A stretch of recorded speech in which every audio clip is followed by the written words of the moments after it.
갈등 관리 인사 같이 나누도록 하겠습니다. 좌우 옆에 계신 분하고 함께 인사드리겠습니다. 공사 중 불편을 드려 대단히 죄송합니다.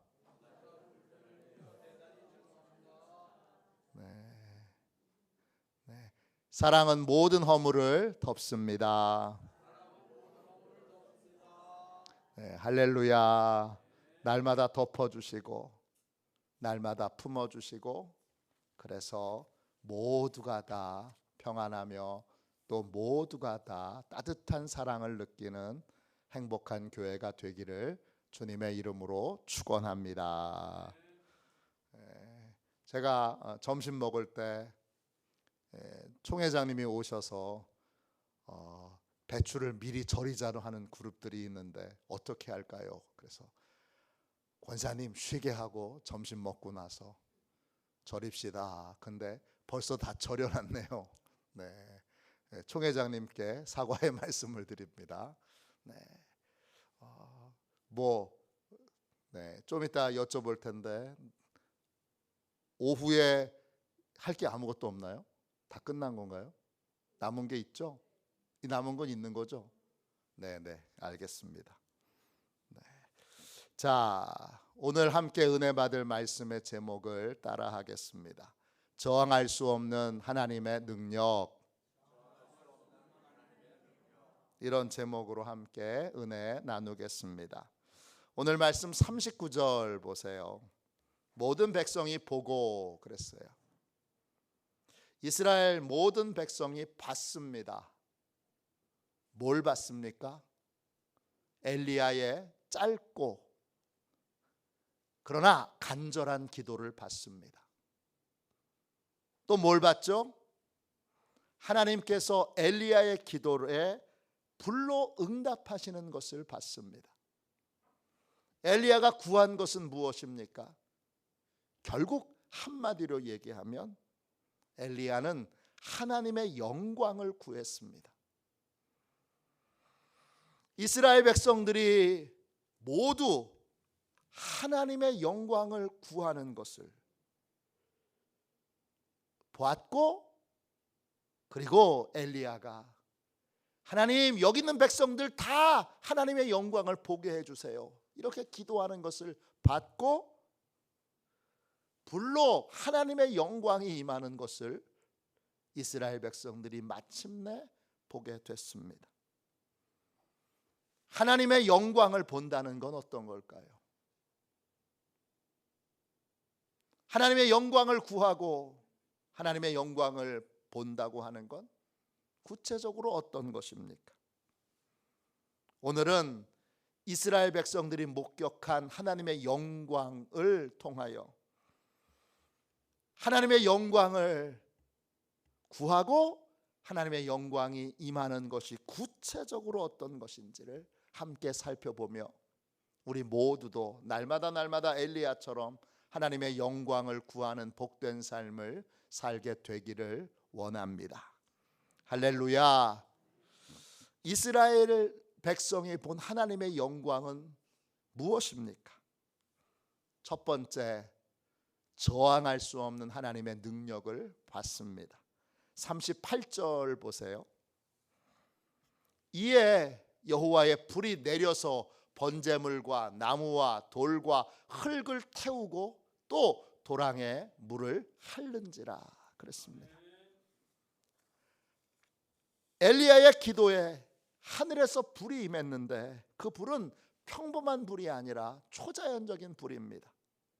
하늘에서 내린 불이 번제물을 태워버립니다. 재로 만들어버립니다.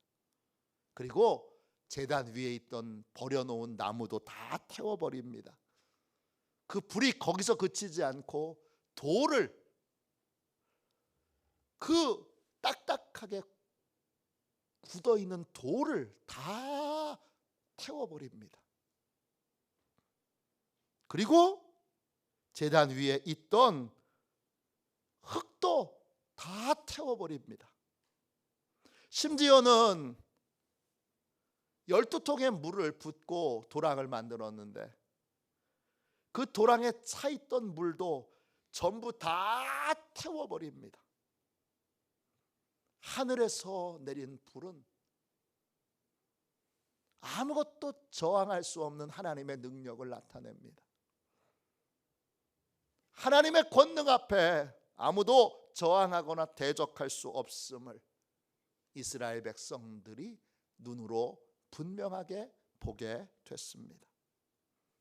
이것은 아주 중요한 믿음을 우리에게 줍니다. 불치병 앞에서,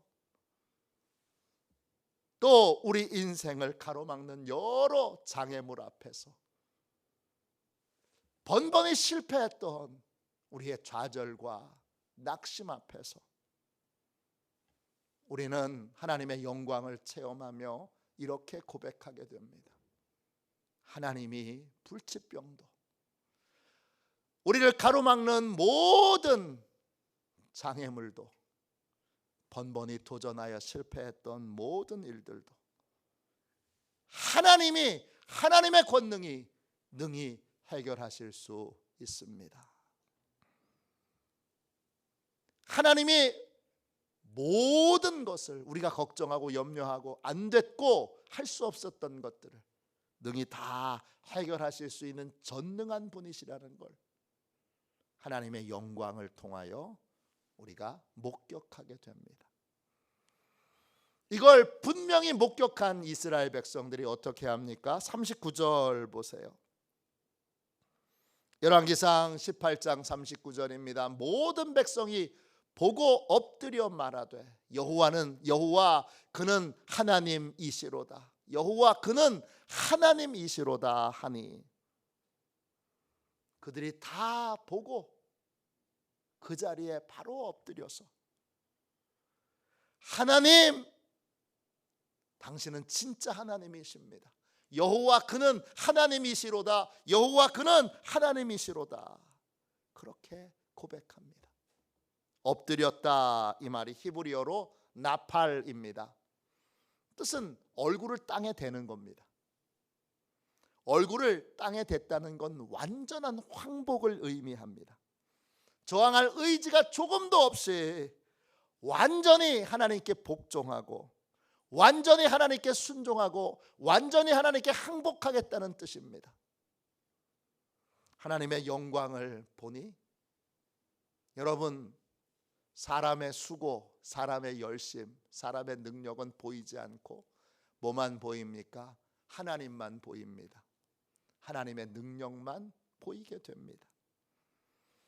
하나님의 영광을 체험하게 되면, 하나님의 영광을 맛보게 되면, 그 이전에는 사람의 수고, 나의 노력, 나의 애씀, 이게 커 보였는데 하나님의 영광을 보고 나서는 그게 아무것도 아닙니다.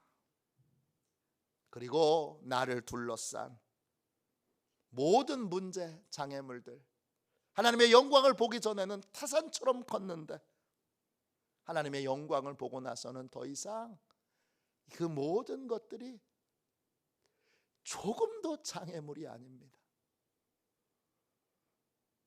두렵고 무서운 건 하나님뿐입니다.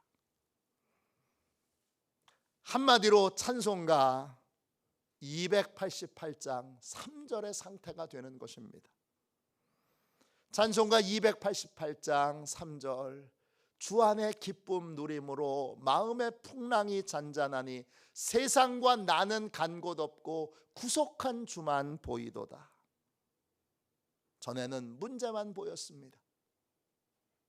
전에는 장애물만 보였습니다. 전에는 불치병만 보였습니다.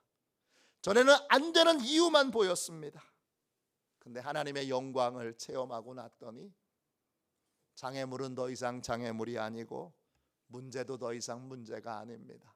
하나님만 보입니다. 하나님이 하신다. 하나님이 해결하신다. 하나님이 모든 것을 완성하신다. 이걸 알고 이걸 믿게 됩니다. 이게 하나님의 영광입니다. 이 찬송가 288장을 작사하신 분은 페니 크로스비 여사입니다.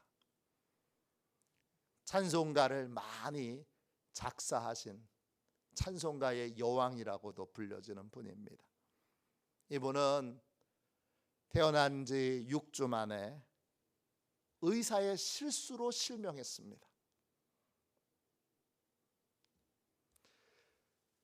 그리고 나서는 평생 맹인으로 살아야 했습니다. 처음부터 맹인이 아닙니다. 의사의 전적인 의료 과실로 맹인이 됐습니다. 예수님을 믿고 그는 하나님의 영광을 보기 전에는 그 의사 때문에 맹인이 됐는데 얼마나 억울하고 분통이 터지고, 그리고 그 의사가 밉겠습니까? 그런데 하나님을 만나고 하나님의 영광을 체험하고 나서 그 억울함, 자신의 불행, 자신의 고통에 대하여 더 이상 원망하거나 불평하지 않는 삶을 살게 됐습니다. 육신의 눈은 잃었지만 예수님을 보게 되어서 이 페니 크로스비가 세상과 나는 간 곳 없고 구속한 주만 보이도다, 이걸 페니 크로스비가 고백한 겁니다. 앞이 안 보이는 자기의 실수가 아닌 의사의 전적인 실수로, 타인의 전적인 실수로 실명하게 된 이 여자가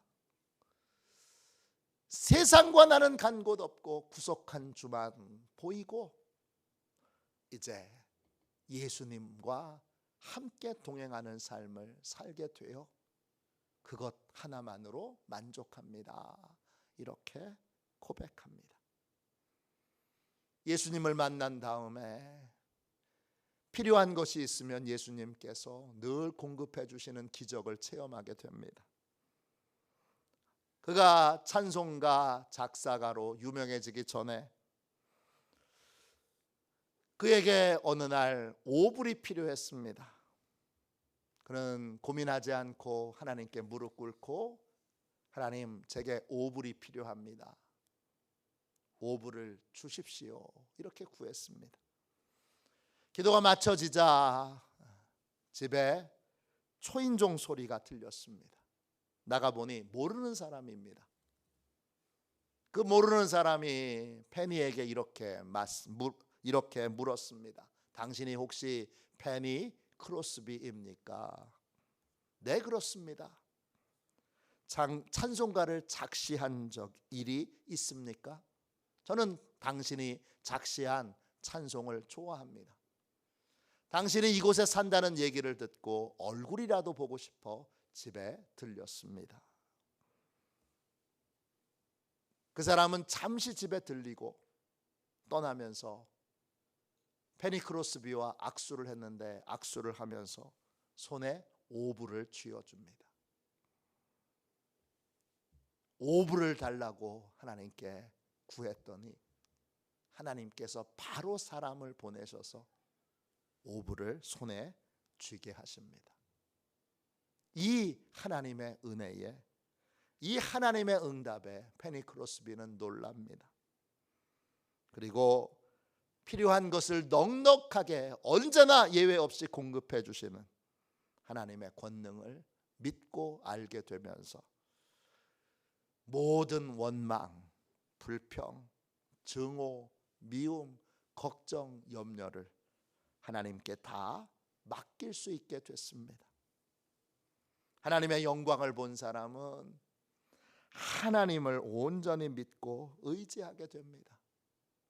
그러면 걱정할 것도 염려할 것도 두려울 것도 없습니다. 왜?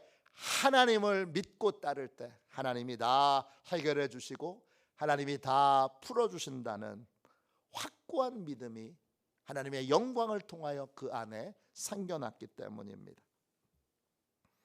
동시에 어떤 순간에도 하나님을 대적하지 않습니다.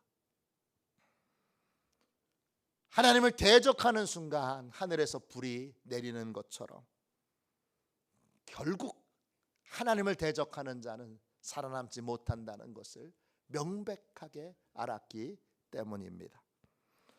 열왕기상 18장 40절 말씀을 보겠습니다. 엘리야가 그들에게 이르되 바알의 선지자를 잡되 그들 중 하나도 도망하지 못하게 하라 하매 곧 잡은지라. 엘리야가 그들을 기손 시내로 내려다가 거기서 죽이니라. 하나님을 멸시하고 조롱하던 바알의 선지자들은 다 비참한 최후를 맞게 됩니다. 백성들에게 붙잡혀서 기손 시내로 내려가서 거기서 죽임을 당하게 됩니다. 기손이라는 말이 히브리어로 키손이고 뜻은 올가미에 걸린다, 덫에 걸린다 이런 뜻입니다. 잘못된 생각, 잘못된 사상, 잘못된 종교에 물들어서 하나님을 대적하고 하나님을 멸시하고 하나님을 조롱하는 건 결국 멸망의 길을 자초하는 것입니다. 멸망의 덫에 걸린 것입니다. 하나님을 대적하는 것은 멸망을 자초하는 길이고 하나님을 멸시하고 조롱하는 것은 스스로 비참한 삶으로 들어가는 것입니다. 하나님의 영광을 본 사람은 하나님의 권능 앞에 저항할 수 없다는 걸 알게 되고 그래서 어떤 것도 염려하거나 두려워하지 않고 하나님의 말씀을 따라 삶을 살게 되고 하나님께 저항하고 불순종하는 것이 얼마나 비참한 결과를 가져오는지를 알게 됩니다. 이게 바로 하나님의 영광을 본 사람의 모습입니다. 하나님의 영광을 본 사람은 어떤 장애물 앞에도 어떤 문제 앞에서도 하나님이 능히 해결하실 것을 믿습니다. 할렐루야. 이스라엘 백성이 본 하나님의 영광은 무엇입니까? 두 번째, 순종의 길이 승리의 길이란 진리를 받습니다. 36절 말씀 보세요. 열왕기상 18장 36절입니다. 엘리야의 기도에 이런 부분이 나옵니다. 내가 주의 말씀대로 이 모든 일을 행하는 것을 오늘 알게 하옵소서. 불의 응답으로 엘리야는 자신이 하나님의 말씀대로 행한 것을 모든 사람이 다 알게 해달라고 기도합니다.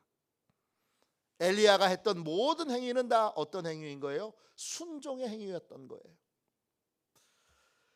그가 자기 목숨을 찾는 아합 왕에게 자신을 드러낸 것이나 사람들을 갈멜산으로 다 불러 모은 것이나 또 수백 명의 거짓 선지자들과 홀로 맞선 것이나 번제물과 나무단에 물을 부으라고 한 것 등등은 자기 생각대로 한 게 아니에요.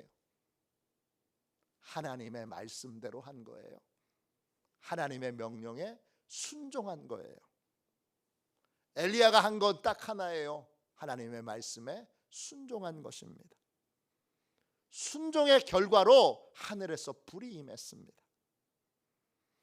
순종은 하나님의 영광을 보는 길이고 순종은 승리의 길이라는 것입니다. 하나님의 영광을 본 사람은 순종이 평안의 길이고 승리의 길이라는 사실을 확신하게 됩니다.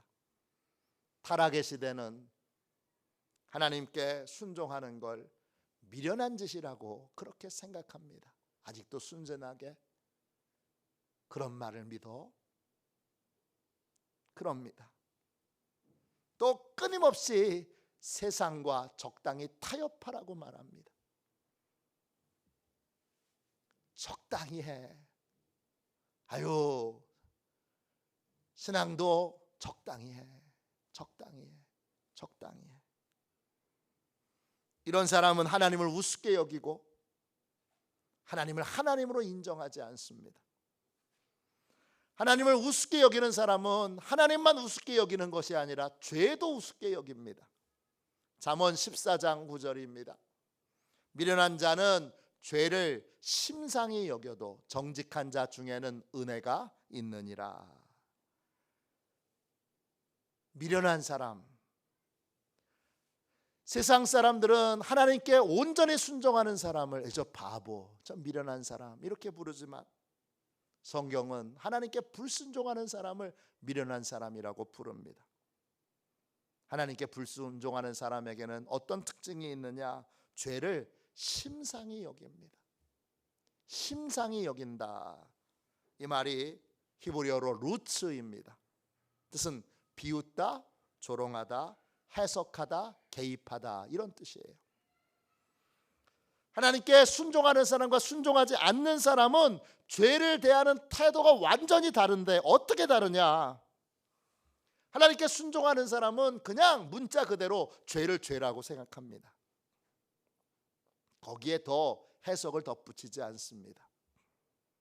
그런데 하나님께 순종하지 않는 사람은 죄에 대하여 자기 생각을 덧붙여서 해석합니다.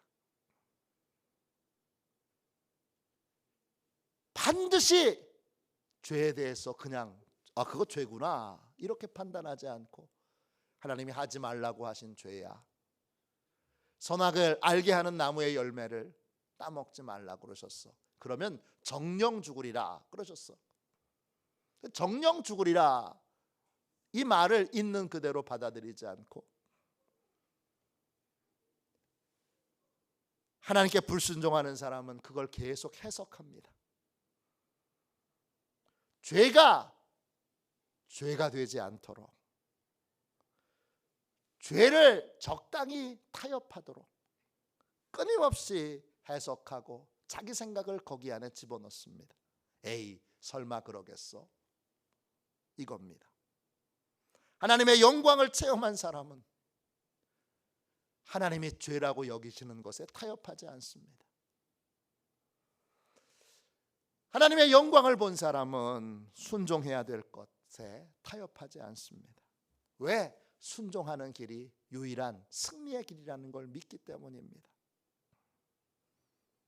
하나님의 영광을 본 사람은 의에 대해서도 죄에 대해서도 세상과 타협하지 않습니다. 세상은 끊임없이 타협합니다. 그리고 그 끊임없이 타협하는 걸 목회자를 길러내는 신학대학에서 신학이라는 이름으로 타협하는 걸 가르치게 되면 교회는 건강하게 세워질 수 없습니다. 그래서 늘 신학대학에서 하나님의 말씀을 있는 그대로 가르칠 수 있도록 늘 기도해야 합니다. 적당히 타협하도록 배운 분이 목사님이 되면 그 교회는 시작부터 하나님의 영광을 볼 수 없는 교회가 됩니다. 하나님의 영광을 체험한 사람은 세상의 해석이 죄에 대한 해석, 의에 대한 해석이 자기 생각이 덧붙여지는 것이, 자기 판단이 덧붙여지는 것이 결국 불순종의 길이라는 걸 압니다. 여러 것 가운데 하나일 뿐이지만 동성애 아주 뜨거운 감자이긴 한데 여러 죄 중에 하나인데 성경이 명백하게 죄라고 알려주고 있습니다. 근데 왜 이렇게 많은 해석들이 붙습니까?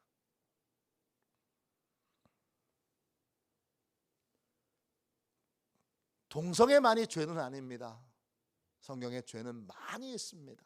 동성애는 그 여러 죄 중에 하나일 뿐입니다. 죄라고 하셨으니까 죄라고 인정하면 되는 겁니다. 우리는 하나님의 영광을 보았고 하나님의 영광을 본 사람은 순종만이 살 길이구나, 순종만이 승리의 길이구나, 순종만이 영광의 길이구나 라고 하는 걸 알게 됩니다. 찬송가 325장 예수가 함께 계시니 시험이 오나 겁없네, 이 찬송을 작사하신 분은 찰스 와이글 목사님이십니다. 이 목사님은 순회 전도자로 사역을 하셨는데 많은 어려움을 겪었습니다. 1927년도에 LA 파세다나 지역에서 회의가 있어서 그곳을 방문했다가 유명한 장미식물원을 가게 됐습니다. 장미식물원을 방문하고 호텔에 들어가니까 호텔의 로비에 있는 종업원이 그 목사님을 보고 이렇게 말합니다. 목사님 옷에 밴 향기를 맡으니 장미원에 다녀오신 것이 분명하군요. 이 말에 와이글 목사님이 큰 영감을 받았습니다. 예수님과 함께 있는 사람, 장미와 함께 있는 사람은 장미 향기가 나는데 예수님과 함께 있는 사람은 예수님의 향기가 나야 되겠구나.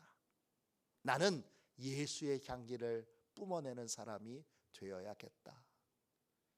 그 예수님의 향기가 구체적으로 뭐예요? 한마디로 얘기하면 순종의 향기입니다. 예수님과 함께 동행하는 사람은 순종의 향기가 납니다. 순종의 삶을 살고 있구나. 이게 보여집니다. 하나님의 영광을 체험한 사람은 순종의 길이 승리의 길이라는 걸 알고 모든 세상과 타협하려고 하는 걸 거절하고 불순종의 길을 거절하고 순종의 길을 걸어가게 됩니다. 마지막 세 번째로 하나님의 이스라엘이 본 하나님의 영광은 무엇입니까? 세 번째, 심판하시는 하나님의 특별한 용서를 받습니다. 38절을 다시 읽겠습니다. 열왕기상 18장 38절입니다. 이에 여호와의 불이 내려서 번제물과 나무와 돌과 흙을 태우고 또 도랑의 물을 핥는지라. 하나님의 불은 소멸하는 불입니다. 히브리서 12장 29절입니다. 우리 하나님은 소멸하는 불이심이라. 하나님은 사랑의 하나님이시면서 동시에 심판의 하나님이십니다. 하나님은 소멸하는 심판의 불을 갖고 계십니다. 범죄한 영혼을 불로 심판하시는 분입니다. 에스겔 18장 20절입니다. 범죄하는 그 영혼은 죽을지라.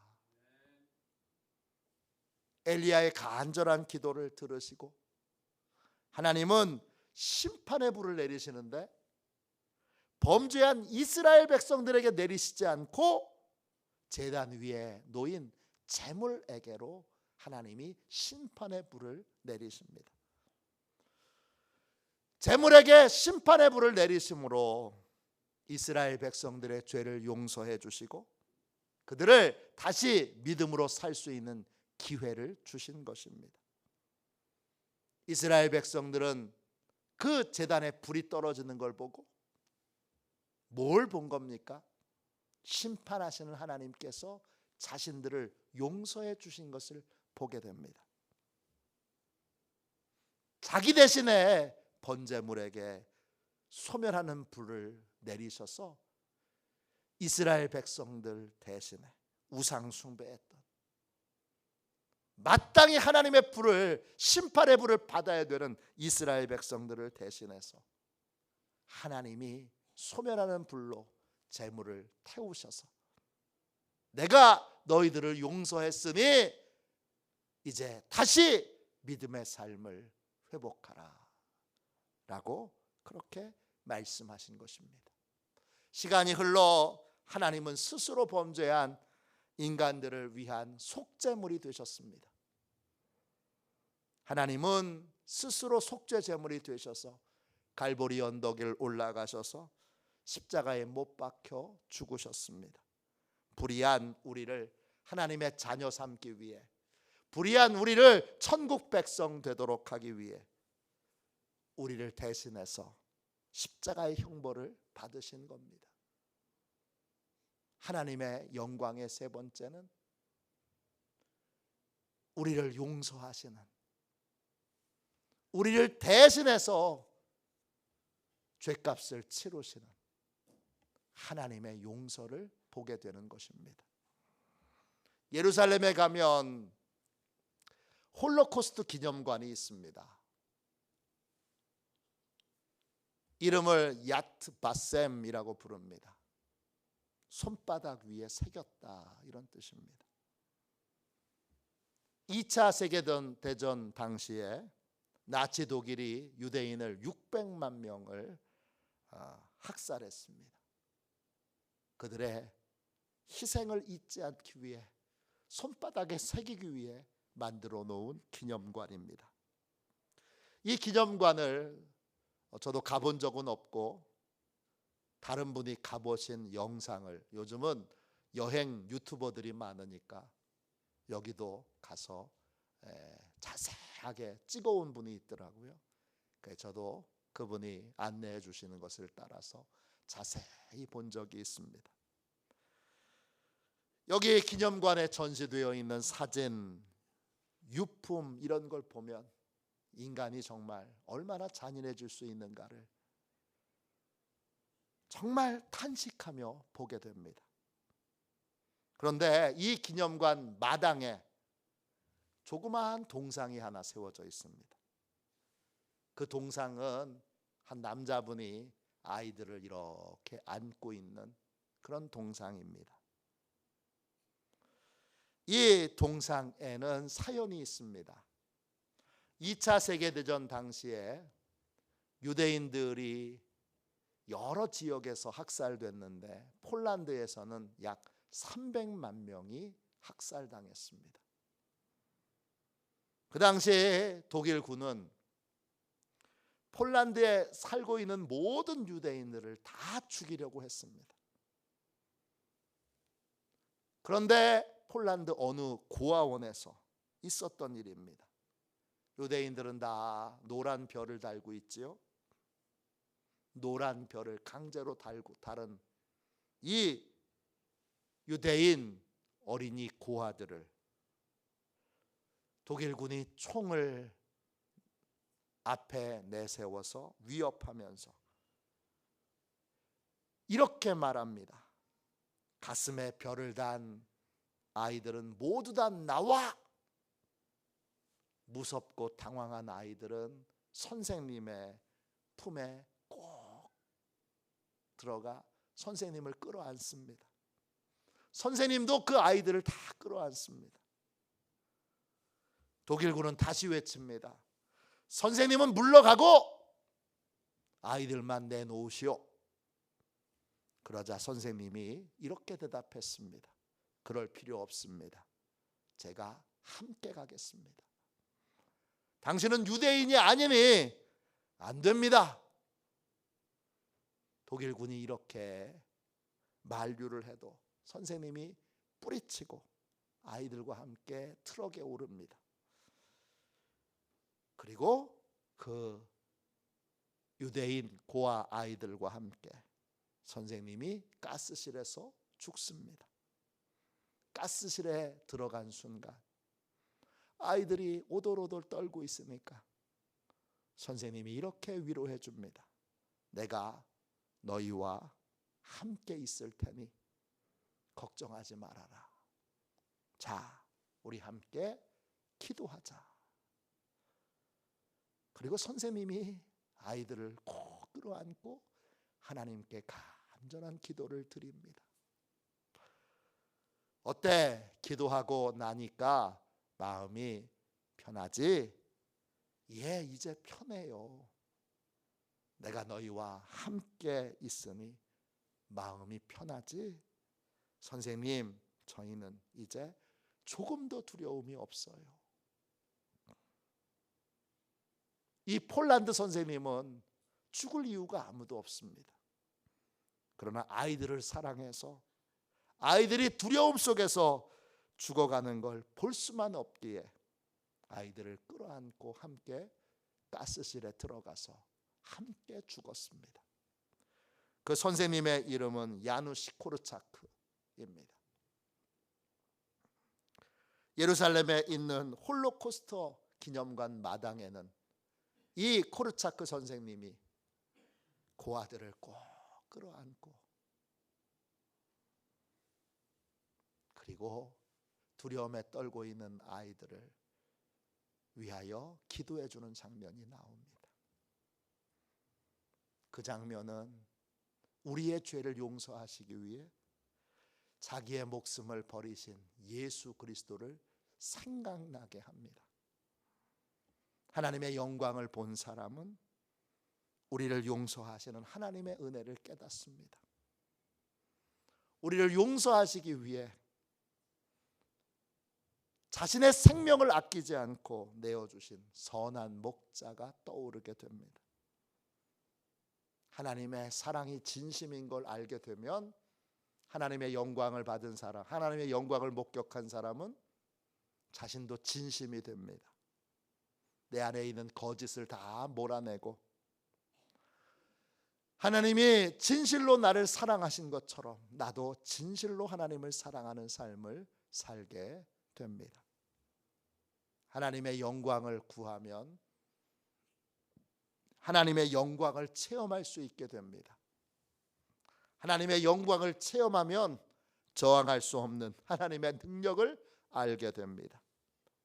또 어떤 어려움도 어떤 문제도 해결하시는 그 능력을 알기에 평안을 누립니다. 또 그 영광을 알면 순종의 길이 승리의 길이라는 걸 알고 타협하지 않습니다. 사람들이 아유 괜찮아 그래도 그들이 괜찮다고 말하는 건 우리 다 같이 지옥 가자 이런 말로 들립니다. 하나님이 괜찮지 않다고 하셨는데, 하나님이 안 된다고 하셨는데 무슨 근거로 된다고 그렇게 말하는 겁니까? 적당히 타협하라고 하는 세상의 유혹이 불순종의 길임을 알고 하나님의 영광을 본 사람은 온전한 순종의 길을 걸어갑니다. 그리고 하나님의 영광을 본 사람은 놀라운 하나님의 용서를 알고 생명을 내어주신 그 사랑 앞에 자신도 거짓을 버리고 진심으로 하나님을 사랑하는 삶, 진심으로 하나님께 순종하는 삶, 진심으로 하나님께 영광을 돌리는 삶을 살아가게 됩니다. 우리도 엘리야처럼 하나님의 영광을 간절히 구하는 삶을 삽시다. 하나님의 영광을 구하는 사람은 하나님의 영광을 보게 될 것입니다. 이 시대에 어디에 소망이 있습니까? 하나님의 영광이 임하고 하나님의 영광을 체험하는 것이 우리의 유일한 소망입니다. 하나님의 영광이 임하도록 기도하고 엘리야처럼 구하여 하나님의 영광을 체험하는 저와 여러분이 다 되시기를 주님의 이름으로 축원합니다. 이 시간 우리 함께 찬양하고 기도하겠습니다. 찬송가 359장 1절만 우리 한번 찬양하고 우리 통성으로 기도하도록 하겠습니다.